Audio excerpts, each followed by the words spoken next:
Cathode किरणों के गुण और इनके गुणों का अध्ययन किया था विलियम क्रुक्स ने। एक्सपेरिमेंट किया इसको और इसके अध्ययन किया कैथोड के किरणों का। तो एक तो होती है कैथोड रेज और एक और होती है एनोड रेज। एनोड रेज ये होती है, एक होती है नेगेटिव, एक होती है पॉजिटिव। कौन पॉजिटिव कौन नेगेटिव?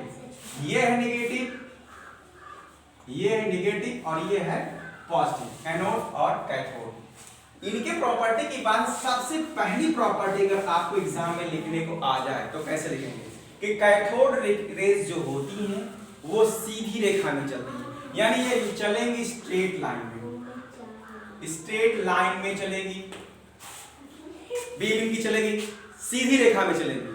अगर इनके मार्ग में छोटा सा पहिया, हल्का सा पहिया, तो ये मार्ग मान लो एक इन्होंने क्या बनाया था, इस तरह से कुछ नलिका ली थी इसमें और कम दाब पर यहाँ पे ये जो है इस तरह से, तो यहाँ से बीम निकली थी ऐसे। तो इसी मार्ग में, इनके मार्ग में छोटा सा पहिया रख दें तो पहिए को क्या होती है, इसकी बीम क्या होती, पावर होती है, उसको घुमा देती है, यानी ये घूमने लगता है। ये क्या करने लगता है, घूमने लगता है। इसका मतलब हुआ कि इसमें एक एनर्जी होती है और एनर्जी वो होती है क्या, काइनेटिक एनर्जी होती है। और काइनेटिक एनर्जी हम सभी लोग जानते हैं, ये इसका फार्मूला होता है kinetic energy equal to half mv²। Half क्या है, m क्या है, v क्या है, ये आप मान पुट करेंगे, इसके पे एक न्यूमेरिकल बन के इसको आप सॉल्व कर सकते हैं। और उसके बाद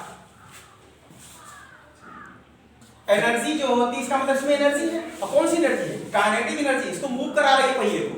दूसरी प्रॉपर्टी आप ये लिख सकते हैं। तीसरी प्रॉपर्टी हमें बहुत इंपॉर्टेंट लगी, बहुत प्यारी सी लगी, तो हमने इसको बोर्ड पर लिख दिया। चौथी भी बहुत प्यारी सी प्रॉपर्टी कैथोड किरणों की। तो तीसरी प्रॉपर्टी की हम बात कर लेते हैं फ्लोरेसेंस, यानी प्रदीप्त कहते हैं, प्रदीप्त।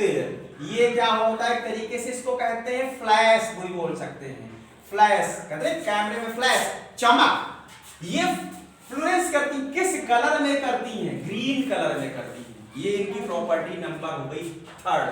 फोर्थ प्रॉपर्टी की बात करें, ये बहुत ही अच्छी प्रॉपर्टी है और अपने आप में एक स्पेशल प्रॉपर्टी रखती है कैथोड रेज। क्या है, इनकैंडिसेशन में क्या होती है, एक तरीके से हीट से रिलेटेड है। हीट क्या, अगर इनके मार्ग में हम रख दें पीटी का मतलब प्लेटिनम।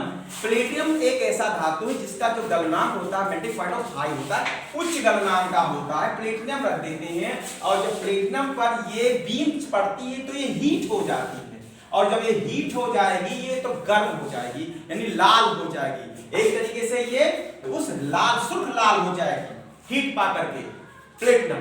तो एक प्रॉपर्टी इनकी ये हो गई, तो चौथी प्रॉपर्टी इनकी ये हो गई, तीसरी ये हो गई।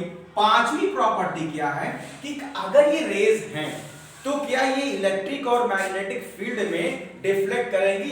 इलेक्ट्रिक फील्ड के लिए हम सभी जानते हैं प्लस माइनस होता है, और मैग्नेटिक फील्ड के लिए आप सभी लोग जानते हैं दो चीज, नॉर्थ और साउथ होता है। यानी एक चुंबक के दो सिरे होते हैं, नॉर्थ साउथ। इलेक्ट्रिक फील्ड में क्या होता है, प्लस और माइनस होता है।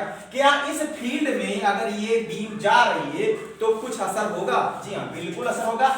डिफ्लेक्ट करेंगी ये, और डिफ्लेक्ट का मतलब होता है या इधर इधर या इधर इस साइड, इस साइड जा सकती है, इस साइड जा सकती है, डिफ्लेक्ट करेंगी ये। उसके अलावा एक प्रॉपर्टी और भी है कि जो फोटोग्राफिक प्लेट होती है, फोटोग्राफिक प्लेट, उस प्लेट को भी ये प्रभावित करती है। कौन? ये कैथोड रेज फोटोग्राफिक प्लेट को भी ये क्या करती हैं, प्रभावित करती हैं। जो भी प्रॉपर्टी आपने देखी इसमें देखी आपने 6 प्रॉपर्टी। तो आज के वीडियो में इतना ही।